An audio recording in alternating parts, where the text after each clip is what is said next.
it's easily removed. Just pull the pin out. So that's the skate. There's not much to it.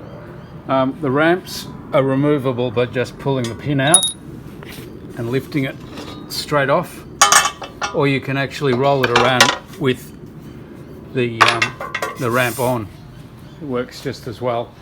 I'll take the pin out of the back one and just show you what I mean.